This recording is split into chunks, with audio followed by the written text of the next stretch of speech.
Hello guys, good evening to all of you once again. Welcome back on my YouTube channel Learn with Concept by Ashna Vishwakarma. Now it's me signing in. Hope you all are good.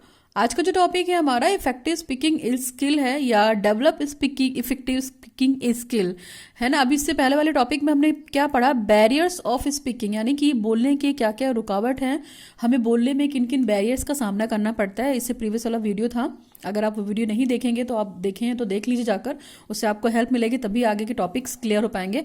आज का जो topic है वो effective speaking skill, या हम ये भी बोल सकते हैं कि हम अपनी स्पीकिंग स्किल को इफेक्टिवली कैसे डेवलप करा सकते हैं। तो यहाँ पे कुछ पॉइंट्स हैं जिसे हम स्ट्रेटजीज भी बोल सकते हैं, strategies for developing speaking skill, यानी कि हम अपने बोलने के कौशल को किस प्रकार विकसित कर सकते हैं। तो यहाँ पे जो पॉइंट्स दिए हुए हैं उसको मैं डिस्कस करूंगी, ठीक ना, वन बाय वन, और आप सुनिए वीडियो को। ठीक, पहला पॉइंट हमारा दे रखा है यहाँ पे, थिंक बिफोर यू स्पीक, यानी कि आप पहले सोच लीजिए जो आप बोलना चाहते हैं। देखना है ना, अगर आपने सोचा नहीं हुआ है, कुछ भी जाकर ऑडियंस को बोल देंगे तो वो चीज सामने वाले को हो सकता है समझ में ना आए, या हो सकता है उसको ऑड भी लगे।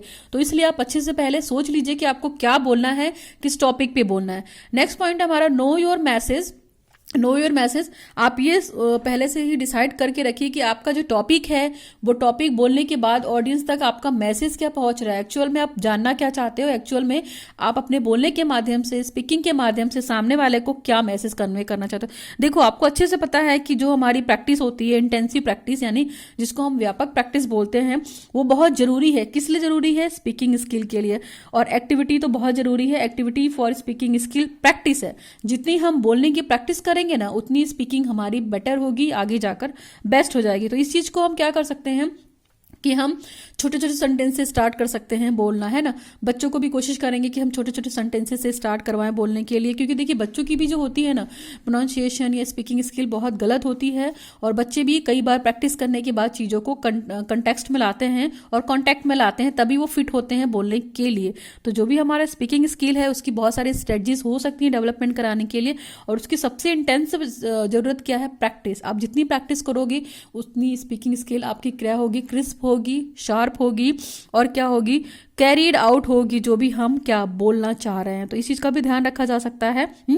इसके लिए हम ग्रुप भी बना सकते हैं, एक्टिविटी कराते हैं तो बहुत सारे बच्चों का ग्रुप बना सकते हैं और टॉपिक दे देते हैं, और उसी टॉपिक पे सारे बच्चों को क्या ओरली बोलने के लिए बोलेंगे। देखिए स्पीकिंग में क्या मैटर करता है? ओरल वाली चीजें। ओरली बच्चों से हम जितना बुलवाएंगे ना, उनकी स्पीकिंग और उनकी हेजिटेशन उतनी खत्म होगी। जैसे हम बीएड कर रहे हैं तो बीएड में जो हमारी असेंबली होती है उसमें मॉर्निंग प्रेयर होती है, न्यूज होती है, तो वो न्यूज, मॉर्निंग प्रेयर और भी बहुत सारी एक्टिविटीज होती हैं असेंबली में, लाइक एब्रीविएशन, किसी पर्सनैलिटी के बारे में डिस्कस करना, कुछ मॉरल स्टोरी डिस्कस करना, किसी कंट्री के बारे में बात करना। तो ये सारी चीजें इसलिए कराई जाती हैं क्योंकि देखिए बीएड के बच्चों को आगे जाकर क्या एक अध्यापक बनना होता है, एक टीचर बनना होता है। तो अगर ये सारी चीजें अगर हम नहीं कराएंगे, बच्चों से बुलवाने की हैबिट नहीं लाएंगे उनके अंदर, तो क्या होगा? वो अच्छे टीचर बन पाएंगे क्या? नहीं भाई, बीइंग अ टीचर तो आपको बोलना आना चाहिए। कि अगर आप एक टॉपिक पे आपको खड़ा कर दिया जाए बोलने के लिए 10 लोग के बीच में, तो आप बेझिझक बिना हेजिटेशन के बोल सको। तो ये स्पीकिंग स्किल को डेवलपमेंट कराने के लिए इस तरह की चीज़ें की जा सकती हैं अपने कॉलेज में, क्लास में, जहाँ भी आप पढ़ा रहे हैं, जहाँ भी आप वर्क करते हैं, ठीक ना। नेक्स्ट पॉइंट हमें देख लीजिए, इसमें देखना नेक्स्ट पॉइंट में क्या दे रखा है, know something about the audience.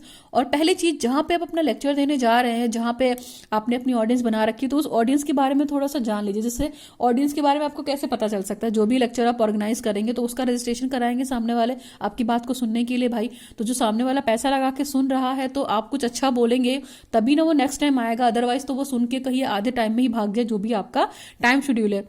जैसे फॉर एग्जाम्पल संदीप माहेश्वरी का एग्जाम्पल ले लीजिए, तो उनके जो सेशंस होते हैं वो अपनी ऑडियंस से पहले से ही इंटरेक्ट रहते हैं, और जो उनके ऑडियंस जो होती है उनसे, उनके सेशन के लिए जो रजिस्ट्रेशन कराती है, तो उसमें सारा डेटा वगैरह डालती है ना अपने बारे में कि कौन कौन, तो वो एक ओपिनियन लगा लेते हैं कि सामने वाली ऑडियंस किस टाइप की है। तो वो अपनी स्पीच या अपना जो भी मोटिवेशनल वीडियो होता है या मोटिवेशन वाली चीजें होती हैं, बात होती है, उसी के हिसाब से कहते हैं, है ना। इसलिए ऑडियंस को जानना बहुत जरूरी है अपनी स्पीकिंग स्किल को बेटर बनाने के लिए, कि आप कहाँ पे किन चीजों का प्रेजेंटेशन देने जा रहे हो। Hope you understand. Next point है हमारा, get to the easier points then it is easier for listener to remember what you said. देखिए कोशिश कीजिए कि बहुत इजी से इजी पॉइंट लिए जाएं ताकि सामने वाले को जो है ना इजी वे में क्या करें आप समझा सकें, ताकि सामने वाला जो है ना वो आपकी बातों को सुनकर क्या करे, आपको याद रखे कि हाँ यार इस बंदे ने तो ये कहा था और इस पर्सन ने ये कहा था और बहुत अच्छी बात कही थी। तो वो चीजें जो अच्छी बातें होती है ना, जो इतने अच्छे तरीके से बोल लेता है कि आपकी पर्सनालिटी पूरी क्या होती है, एक्सप्लोर हो जाती है, तो आपको हमेशा वो चीजें याद रहती हैं। फॉर एग्जाम्पल हम कुछ एग्जाम्पल देके चीजों को पढ़ाते हैं तो बच्चों को टॉपिक हमेशा याद रहता है। तो ठीक इसी तरीके से जो मोटिवेशनल स्पीकर होते हैं या जो स्पीकिंग कर रहे हैं अपनी ऑडियंस को गेन कैसे करते हैं, अपनी ऑडियंस को रिटेंशन कैसे देते हैं, वो अपने भाषण के माध्यम से देते थे। यानी कि जो भी वो स्पीच दे रहे हैं ना, इस बात का ध्यान रखें कि बहुत ही सिंपल सटीक वर्ड्स का यूज करें ताकि आपकी बात सामने वालों को याद रहे हमेशा के लिए जो आप कहना चाह रहे हो। नेक्स्ट पॉइंट है use easy language and use simple words. बहुत ही सिंपल भाषा का यूज कीजिए, बहुत ही सरल भाषा का यूज कीजिए ताकि सामने वाले को कंफ्यूजन ही ना रहे। बिल्कुल टॉपिक स्ट्रेट फॉरवर्ड उसको क्लियर समझ में आना चाहिए। No confusion, no state confusion, ठीक ना, कोई भी कंफ्यूजन ना हो ताकि उसको। नेक्स्ट पॉइंट है give importance to the subject and voice should be clear and sweet. देखिए आप जो जिस कंटेंट पे बात करना चाह रहे हैं, जिस टॉपिक को आपने उठाया है, जैसे मान लीजिए जेंडर स्टीरियोटाइप का ही टॉपिक उठाया है, तो उस टॉपिक के बारे में आप अच्छे से पढ़कर जाइए। क्योंकि देखिए आपका सेशन होने के बाद, आपका लेक्चर होने के बाद आपसे जो वो क्वेश्चन पूछेंगे तो आपको उनके आंसर को देना पड़ेगा और उनको सेटिस्फेक्शन देना पड़ेगा। तो इसलिए आप अपने सब्जेक्ट से रिलेटेड, कंटेंट से रिलेटेड चीजों को पहले से तैयार करके जाएं और अपनी आवाज को बिल्कुल नीट एंड क्लियर रखें, स्वीट रखें, पर अच्छे से देकर बात करें। नेक्स्ट पॉइंट है इलुस्ट्रेट विद एग्जाम्पल। जो भी आप चीजें कह रहे हैं ना उसको एग्जाम्पल के माध्यम से समझाने की कोशिश कीजिए बच्चों को या अपनी ऑडियंस को, तभी ना आपकी ऑडियंस क्या होगी, रिटेन हो पाएगी, आपको पकड़ के बैठेगी, कुर्सी को पकड़ के बैठेगी कि हाँ सामने वाला बंदा तो अभी ये बोलेगा और अच्छी बात बोलेगा, ताकि उन पर जो है आपकी बातों का इम्पैक्ट, आपकी वॉइस का इम्पैक्ट अच्छे से पड़े। नेक्स्ट पॉइंट हमारा stick to the time schedule. देखिए आप अपने टाइम के पंक्चुअल रहेंगे ना, ऐसा नहीं है कि आपकी ऑडियंस आ गई और आपका अभी तक अता पता नहीं है, तो ऐसा नहीं करना है आपको। या मान लीजिए कभी कभी क्या होता है कि जो मतलब हम क्या बोलते हैं, हम जो बात करने जा रहे हैं, जिस भी टॉपिक पे हम डिबेट देने जा रहे हैं, सपोज किसी क्लास में हम लेक्चर लेने ही जा रहे हैं, तो हम लेक्चर लेने अगर टाइम से नहीं पहुंचेंगे तो बच्चे क्या आपका वेट तो बहुत क्यूरियस से करेंगे, है ना, ऑडियंस आपका वेट बहुत क्यूरियस लेवल से करेंगे, लेकिन आप लेट आएंगे तो पहले ही आपका जो इंप्रेशन होगा ना वो खराब हो जाएगा। कहते हैं ना first impression is the last impression. तो यानी कि जो आपका पहला प्रभाव होगा वो उनके अंदर निगेटिविटी ला देगा। तो आप टाइम के पंक्चुअल रहिए। जब भी आपका सेशन शुरू हो या जब भी आपकी क्लास शुरू हो, ये तो मैं एग्जांपल बता रही हूँ, आप टाइम से पहले पहुंचिए ताकि आप अपनी ऑडियंस को, सारी ऑडियंस को अच्छे से वहां से खड़े होकर देख सकें, चाहे अपने left right middle up down सारी चीजों को क्लियर कर सकें, सेटअप भी देख सकें। ये काम कर सकते हैं आप। नेक्स्ट है have the facts and respond well to question. और आप फैक्टफुली बात करिए, बहुत घुमा फिरा कर बात मत करिए, है ना। जो टॉपिक आपने चूज किया है, जिस पे आप बोलने जा रहे हैं, तो आप एकदम फैक्ट्स पे क्लियर रहिए ताकि जो क्वेश्चन अरेंज करें या अराइज करें तो आप उसका अच्छे से रिस्पॉन्स दे सको। नेक्स्ट हमारा इट इज टेम्पोरल। टेम्पोरल का मतलब क्या होता है, कभी कभी कुछ लोग बहुत इंप्रेसिव नहीं बोलते हैं तो लोग बातों को भूल जाते हैं। देखिए भूलना क्या होता है ना, हमारे दिमाग से गायब हो जाता है। हम चीजों को अगर कंटिन्यू पढ़ते रहते हैं, प्रैक्टिस में रहते हैं, तो चीजें लर्न रहती हैं, ठीक ना। लेकिन थोड़े टाइम बाद क्या होती है, हमारी जो मेमोरी वाली यानी जो पढ़ी वाली चीजें होती हैं, अगर हम प्रैक्टिस करना छोड़ देते हैं तो वो क्या हो जाती है, वो फॉरगेटिंग वाली मेमोरी में चली जाती है, विस्मृति में चली जाती है, वो हमें मेमोरी में नहीं रहती, रिकॉल नहीं रहती है। तो इन सब चीज़ों का भी ध्यान रखना है कि आप एग्जाम्पल के थ्रू पढ़ाइए, फैक्ट की बात कीजिए, रिस्पॉन्डेड रहिए। इन सब चीज़ों को अगर आप फॉलो करेंगे तो आपकी स्पीकिंग ऑटोमेटिक इफेक्टिव हो जाएगी। नेक्स्ट पॉइंट है speak clearly, pleasantly, correctly and with the proper emphasis on word. आप जो भी बोलिए बहुत साफ बोलिए, बहुत आनंदमय बोलिए, मधुर बोलिए, सही बोलिए और उसके साथ साथ अपने शब्दों को फोकस करिए जो आप बोलना चाह रहे हो, ठीक ना। नेक्स्ट पॉइंट है trying to replace your negative emotion. कोशिश कीजिए कि आप निगेटिविटी को वहां पे यूज ना करें, है ना। जैसे अगर हम बात करते हैं तो जो हमारी ऑडियंस होती है उनकी सेटिंग देखिए, उनकी सिचुएशन देखिए, उनका मैटर देखिए, पर्टिकुलर आप बोलना क्या चाह रहे हो। तो आपको निगेटिविटी नहीं लानी है वहाँ पे, ना तो अपने फेशियल एक्सप्रेशन में, ना ही आपके जेस्चर में, ना ही आपके पोस्चर में निगेटिविटी नहीं आनी चाहिए, ठीक ना। इसके अलावा जो हम लैंग्वेज यूज करते हैं वो एक्सप्रेसिव होनी चाहिए, वैल्यूफुल होनी चाहिए, जजमेंटल होनी चाहिए, ताकि जो सामने वाली ऑडियंस है ना आपको सुनकर क्या करे, कुछ जजमेंट ले सके। फिर जिस भी कंटेंट पे आप बोलना चाह रहे हैं वो प्रॉपर वे में उसको अरेंज करके रखिए, उसका मीनिंग बताइए, है ना। पहले उस टॉपिक का इंट्रोडक्शन बताइए, फिर मीनिंग बताइए, फिर लॉजिकल सीक्वेंस। तो आप एक सीक्वेंस में ऑर्डर कीजिए अपनी स्पीच को जो भी आप प्रेजेंट करने जा रहे हैं, ठीक ना। फिर इसके अलावा आप कॉन्फिडेंट रहिए, क्विकली बोलिए, कॉन्फिडेंटली रहिए, कुछ अच्छे पॉज दीजिए, यानी कि फ्लुएंसी का ध्यान रखिए कि कौन किस चीज़ पे कहाँ पे प्रभाव देना है, कहाँ पे स्ट्रेस देना है, कहाँ पे इंटोनेशन देना है। तो ये सारी चीज़ों भी आपको क्या करनी पड़ेगी जब आपको अपनी स्पीकिंग स्किल को इफेक्टिव बनाना चाहेंगे, तो ये सारे पॉइंट्स फॉलो करने पड़ेंगे। फिर अगर हम बात करते हैं अपने क्लासरूम एनवायरनमेंट की, अगर हम बात करते हैं तो वहाँ पे हमें बोलने के साथ साथ, स्पीकिंग के साथ साथ कुछ ऐसी ऑथेंटिक एक्टिविटीज़ करनी चाहिए ताकि बच्चों को लगे कि हाँ ये क्या है, टीचर पूरी तरीके से इन्वॉल्व है। देखिए आप अगर एक्टिविटी में इन्वॉल्व हो जाएंगे ना, एक्टिविटी बच्चे के साथ खुद से करेंगे, तो बच्चा भी क्या होगा, आपकी क्लास को पूरी तरीके से इंगेज करके रखेगा, होल्ड करके रखेगा। तो जो बच्चों का प्रमोशन होगा स्पीकिंग स्किल के रिगार्डिंग लेकर, वो बच्चे उससे क्या होगा, बहुत कुछ सीखेंगे, है ना। जैसे बहुत सारे स्ट्रेटजीज होती हैं स्पीकिंग स्किल को डेवलपमेंट कराने के लिए। तो हम अगर बात करते हैं तो जैसे टीवी में बहुत सारे प्रोग्राम आते हैं, न्यूज़ वगैरह आती है, तो बच्चों को बोलिए कि वो न्यूज़ को सुने, है ना। जब सुनेंगे प्रॉपर तभी ना शब्दों का उच्चारण अच्छे से करेंगे, फिर न्यूज़ को इंटरेस्ट से पढ़े। इसके अलावा मान लीजिए कोई टीवी पे प्रोग्राम आ रहा है, इंग्लिश में आ रहा है, कुछ मतलब जजमेंटल प्रोग्राम आ रहा है, कंक्लूजन प्रोग्राम आ रहा है, तो उसको वो इंग्लिश में प्रॉपर वे से देखें तो अपनी स्पीकिंग अच्छी कर सकते हैं, चाहे वो हिंदी हो चाहे वो इंग्लिश हो, ठीक ना। ये पॉइंट्स थे। इसके अलावा आप और भी पॉइंट्स को कंसीडर कर सकते हैं, हालांकि मैंने डिस्कस किए हैं, कुछ ये पॉइंट्स आप और डिस्कस कर दे रही हूँ मैं। Develop the effective speaking skill, तो वही वाली बात है कि हम अपनी स्पीकिंग स्किल को इफेक्टिव कैसे बना सकते हैं। तो ये कुछ पॉइंट्स हैं, इनको भी कंसीडर कर सकते हैं। बाकी यहाँ पे देखिए 12 पॉइंट्स यहाँ पे है, 12 पॉइंट्स यहाँ पे है, ठीक ना। तो आप इन सबको ऐड करके आराम से लिख सकते हैं, आपकी इच्छा है। मैं यहाँ पे बिल्कुल एक्सप्लोर करके एक्सप्लेन कर दे रही हूँ कि आपको दिक्कत नहीं होगी। बाकी आप अपने कन्वीनियंट के हिसाब से जो भी बेटर लगे, जो भी समझ में आए, आप मेंशन कर सकते हैं अपने पॉइंट्स में। पूछा जाता है ये क्वेश्चन। देखिए पहला इसमें दे रखा है, select a topic that fit you and your audience. देखिए सबसे पहले तो आप वो टॉपिक फिट करिए, वो टॉपिक सिलेक्ट करिए जो डिमांड में हो, जो ट्रेंड में हो, है ना, ताकि आपकी ऑडियंस क्या करे, ऑडियंस आपको सुन सके प्रॉपर वे में, रिटेंशन दे सके ऑडियंस। नेक्स्ट है, अवॉइड नर्वसनेस। आप बोलते वक्त, स्पीकिंग करते वक्त आपको नर्वसनेस नहीं होना है, कॉन्फिडेंट रहिए। अगर आप नर्वस होंगे ना तो सामने वाला क्या करेगा, खिंचाई करने लगेगा, सामने वाला आपस में बातचीत करने लगेगा, छोड़ो ये तो कुछ भी बोल रहा है, तो बोल ही नहीं पा रहा, कितना नर्वस हो गया, पसीना आ रहा है, स्ट्रेसफुल हो गया है, कितना प्रेशर है इसके ऊपर। तो इस तरह की चीजें बोलने लगते हैं। तो आपको क्या करना है, बिल्कुल रिलैक्स रहना है, स्ट्रेस फ्री रहना है, तब अपनी बात को कॉन्फिडेंस के साथ कहना है। नेक्स्ट पॉइंट है, make proper eye contact with the listener. जो आपकी ऑडियंस है उनके साथ आप पूरी तरीके से आई कांटेक्ट बनाकर रखिए, यानी कि कितने लोग, अगर आप बीच स्टेज में खड़े होकर बोल रहे हो, कितने लोग आपको देख रहे हैं, यानी कि उन सबकी आंखें कहाँ हैं, सिर्फ एक आप पर हैं। तो अगर आप उनसे आई कांटेक्ट मिलाकर या आई कांटेक्ट के साथ नहीं बोलोगे तो क्या होगा, लिसनर को ये लगेगा ना कि ये प्रॉपर वे में हम लोगों के साथ तो नहीं बोल रहा, उसका कॉन्फिडेंस लूज है, इसलिए वो इधर उधर देख रहा है, हम लोग को नहीं देख रहा, ऑडियंस को नहीं देख रहा। तो आप ऑडियंस को क्या करिए, बिल्कुल आई कांटेक्ट करके रखिए, देखिए, घूरिए नहीं, लेकिन हाँ उनको क्या साथ के साथ मिलाकर चलिए। नेक्स्ट है, schedule yourself as your practice and only practice. देखिए आप अपनी स्पीकिंग स्किल को इफेक्टिव और डेवलप तभी करा सकते हैं जब आप अपनी प्रैक्टिस को क्या करेंगे, खुद से बहुत प्रैक्टिस करेंगे और केवल प्रैक्टिस करेंगे। तो प्रैक्टिस से बेटर कुछ नहीं है स्पीकिंग स्किल को डेवलप कराने का। आप डेली 10 सेंटेंसेस इंग्लिश में बोलिए और उसको कंटिन्यू फॉलो करिए, देखिए आपकी स्पीकिंग स्किल बहुत अच्छी हो जाएगी, चाहे वो हिंदी भाषा हो, चाहे वो इंग्लिश लैंग्वेज हो, और कोई भी लैंग्वेज हो। लैंग्वेज को सीखने का सबसे अच्छा तरीका है आपका बोलना। आप जितना बोलोगे ना, आपकी कमियां, आपका हेजिटेशन, आपका कॉन्फिडेंस, सब कुछ क्या होगा, बिल्डअप होगा, है ना।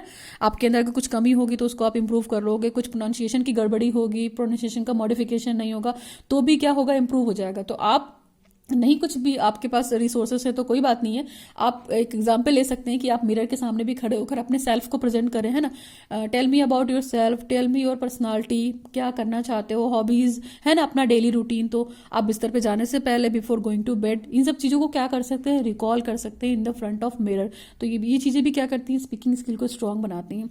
नेक्स्ट पॉइंट है, except for your audience to be helpful और अटेंटिव। देखिए आपकी अपनी ऑडियंस को छोड़कर आपको अपनी ऑडियंस को ऐसे अटेंशन देना है कि उनके लिए जो आपका टारगेट है, जो आपका टास्क है, जो आप बातें कहना चाह रहे हैं, वो क्या हो, बिल्कुल हेल्पफुल हो।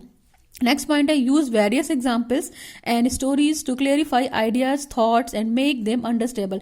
आप कोशिश कीजिए कि जो भी आप प्रेजेंट करना चाह रहे हैं तो कुछ स्टोरी के माध्यम से दीजिए, कुछ अच्छे से एग्जाम्पल दीजिए, ताकि जो आप आइडिया बताना चाह रहे हो, जो अपने थॉट्स उन लोगों को बताना चाह रहे हो, वो क्या हो, they are able to understand, है ना, वो चीज़ों को समझने में क्या हो, अंडरस्टैंड है।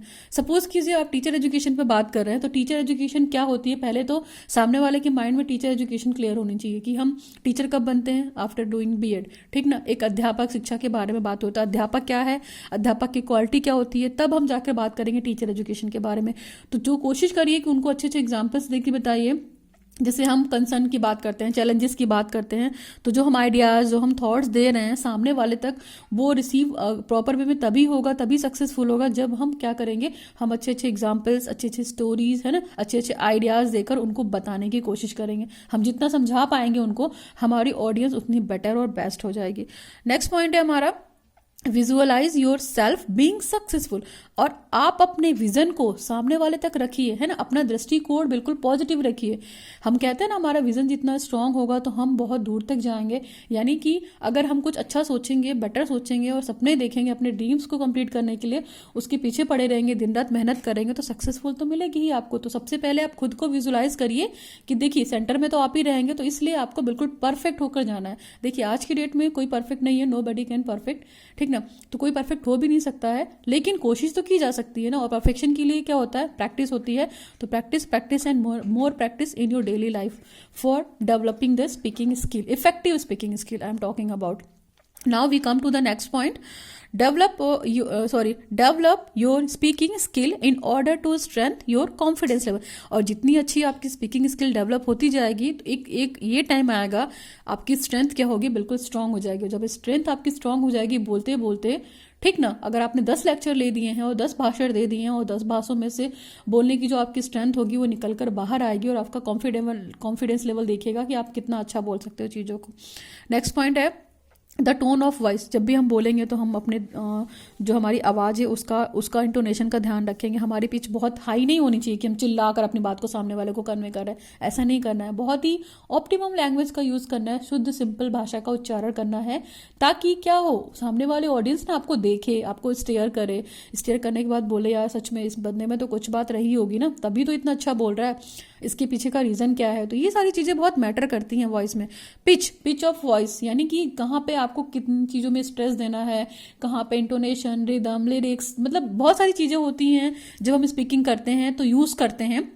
उसका भी वीडियो आपको मिल जाएगा। अगर आपको इंटोनेशन, रिदम, आर्टिकुलेशन, इन सब चीज़ों से रिलेटेड वीडियो चाहिए होगा तो you can ask me in the comment section and mention there. तो मैं कोशिश करूंगी उन पे भी वीडियो बनाने के लिए।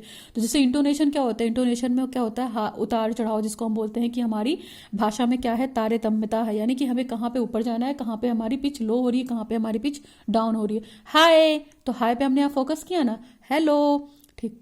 वाई आर यू सैड, देखिए वाई जब हम बोलेंगे तो हमारी पिच लो हो जाएगी, जब हम हाय हेलो बोलेंगे तो हमारी पिच ऑटोमेटिक हाई हो जाएगी। तो इन सब चीज़ों का ध्यान रखना। अब हाय को हम बिल्कुल सैड वर्ड में हाय ऐसे तो नहीं बोलते ना, कभी बहुत स्ट्रांगली बोलते ना, hi hello how are you, ऐसे बोलते हैं। तो इस चीज़ का भी ध्यान रखिएगा, ठीक ना। और ऐसा नहीं होता कि जब सैड का एनवायरमेंट होता तो बोलते हो हाय वाई आर यू सैड, ऐसे तो नहीं बोलते। हम तो बोलते हैं हाय यार क्या हो गया, what happened, why are you sad, ऐसे बोलते हैं ना। तो हमारी पिच क्या होती है, लो हो जाती है। हमें किस चीज़ पे कहाँ कितना स्ट्रेस डालना है वो भी मैटर करता है।